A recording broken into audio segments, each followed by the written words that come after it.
The warmest of greetings to you, and welcome to Happily Ever Teaching. In this podcast, we help you enthrall your learners in every subject under the sun using the best teaching method known to science, storytelling. To do this, we feature special guest educators who are passionately keen for your children to become amazing and successful human beings. I am storyteller Chip Cahoon, and with me this week is... Victoria Bono. I am a Year 4 teacher in a large junior school on the South Coast, and I am the host of the podcast Tiny Voice Talks. And I'm Helen. I'm a teacher currently in a mixed reception Year 1 class, teaching in Buckinghamshire.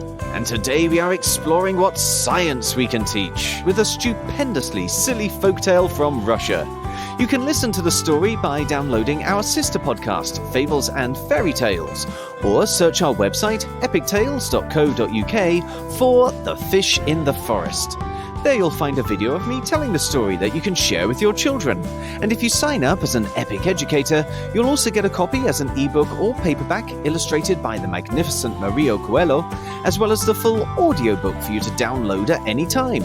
There are even some tips there for telling the story yourself, and a whole heap of resources to go with the lesson ideas we're about to discuss, as well as extra lesson ideas that we maybe didn't have time to fit into this podcast.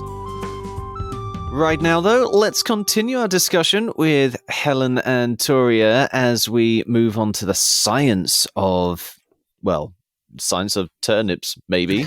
And what else have we got in this? We've got bread, we've got fish, we've got sausages. I mean, there are so many opportunities for science. Who wants to kick us off with this one?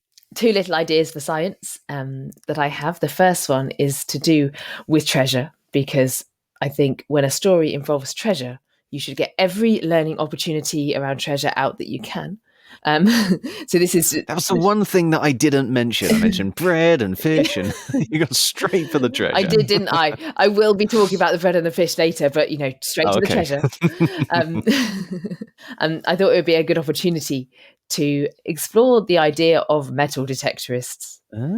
So hunting for treasure and teaching children about magnets and what they do, and starting off with just exploring magnets. If you give a bunch of 4 and 5-year-olds some magnets and a tray or a table full of items, you can get so much discussion out of it and so much learning without the teacher having to do much, really. Just sort of being there, helping out, but mainly watching the children explore and supporting them to articulate what they're noticing, using those observational skills that are so important in science. And then you sort of build on from there to talking about magnets and their role, and exploring what they attract and what they don't attract. So look at that science bit, and then playing at being metal detectorists and seeing what we can find, either just with a magnet, outdoors, or if you can get sort of toy metal detectors. I've never come across one or actually used one, but if you did happen to have such a wonderful thing, I strongly encourage you to use it. God, yeah, I don't know. I've always thought of metal detection as being quite a specialist activity, so I don't know whether there are younger versions, but maybe you could make one. Maybe there are not. Maybe that I made that up, which is possible.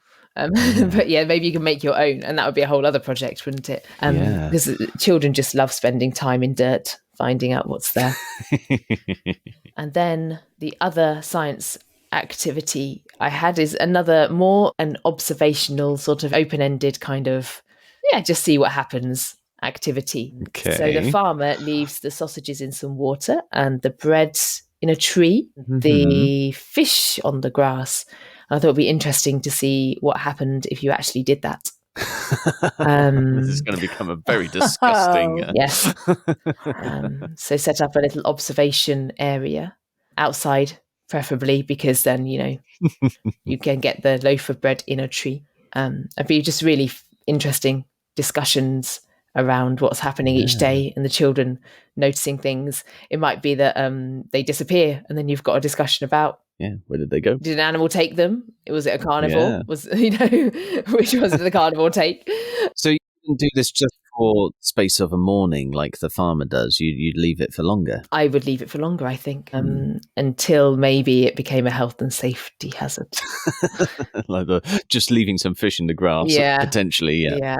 I think it'd be interesting to watch if you did get as far as things decaying and changing appearance. Or I do smell. wish people could see the face of Toria right now. Don't think you'll be trying that one with your 7 to 11-year-olds, no, Toria? No, not so much. No. It has the potential to be quite disgusting. Or, loaf of bread, you're feeding the local wildlife. Maybe. Yeah, that's true. The local squirrel. I don't know. Yeah, no, it could be very well with the fish as well. You'll have plenty of cats and foxes in your schoolyard. Maybe too many. It may be something that you're only allowed your senior management team only lets you do once. So what would you be exploring with your ages 7 to 11 then, Toria? Well, I put it under the question of, does bread grow on trees? And I think... Well, do you know what? I've had a look at some of your planning notes on this one, Toria, which I usually try not to do, but I did spot at least one word there which made me think you were about to deliver something really surprising. Is there actually bread that grows on trees? Yes. Wow. Breadfruit. Breadfruit actually does grow on trees. I did not know about this. No, and I think that's what's really interesting. So does bread grow on trees? And they're instantly going to say no.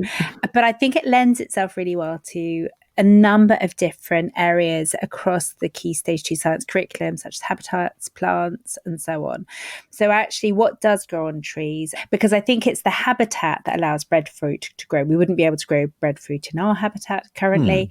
But also the other thing that I found interesting is there is such a thing as chestnut bread. Oh. So I didn't know there was chestnut bread. Me neither. And that is bread made purely from... See, I've been very busy planning for this. You've been very busy. I really found have. all sorts of interesting things.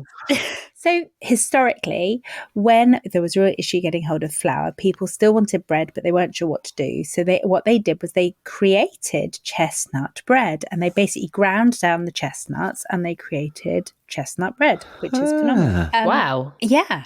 That's what I thought. So I think depending on age and stage within your Key Stage 2, there are various different ways you could go about this. Does bread grow on trees? You could do some very silly investigations with actually hanging bread on trees. I don't know.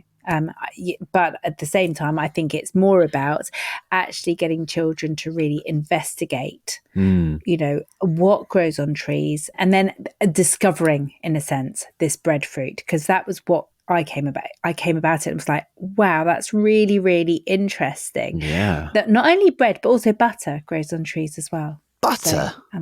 Yeah, bread and butter trees. So yes. So anyway, so I just think that often we are very, there's no way that it grows on trees, but actually there's so much more to, and I think it's a really interesting one for children to unpick and learn about. There is one element of science, though, isn't there, where you do have to, they're peer reviews, basically, aren't they? Where you go and you review the existing scientific research and you collate different people's investigations and you basically compile it into your own to try and get the general gist of what's going on. So perhaps you could be exploring that particular scientific skill set. Well, that would be a really interesting one, actually, because I know that one of the difficulties that secondary schools have with primary students starting is literacy that involves specific subjects. So in other words, they're so used to seeing literacy that is very, very English based, but they're not used to seeing scientific reports. They're not used to reading scientific reports. They're not used to writing scientific reports. Disciplinary literacy, that's what it's called. Disciplinary literacy is a really interesting one because when children start secondary school, there's a dip in their learning. And often it comes from the fact that they haven't actually had those disciplinary literacy experiences in primary school and yet are suddenly expected to be able to do it in secondary. So potentially this could lend itself beautifully to writing a science report on does bread grow on trees? There you go. Yeah. No, I was just going to say my husband happens to be a secondary history specialist, and he's often sort of bemoaning the fact that the children come into secondary school with a certain SATs score for English, and their history GCSE is predicted from that score, and it just doesn't work. No, and it's really interesting because I know the EEF now have written a great deal about this, about the fact that disciplinary literacy is something that we really, really need to get a handle on in primary because it is impacting so significantly in secondary, as people like your husband will attest. Well, I love the fact that this is an absolutely bizarre and crackers story for the English literacy side, but we're getting so much disciplinary literacy out of it. Positional language and maths yesterday, scientific reports today. Perfect. That's all we have time for in this episode, folks, and indeed this week. If you'd like to talk to us about anything you've heard in this podcast, or if there's a subject you're soon to teach that you'd like us to cover, you can find us on social media using @TeachHappily, or leave us a review using your favourite podcast app. Please also share this podcast with your colleagues and help us start a story-led revolution in classrooms around the world, so children everywhere can learn in a way that's effective, memorable, and enjoyable all at the same time. We'll be back next week so the farmer and his wife can help us plan lessons in geography, history, art, design, and technology. Right now, though, it only remains for us to say cheerio, and we hope to hear your story soon. So, cheerio! And we hope to hear your story soon.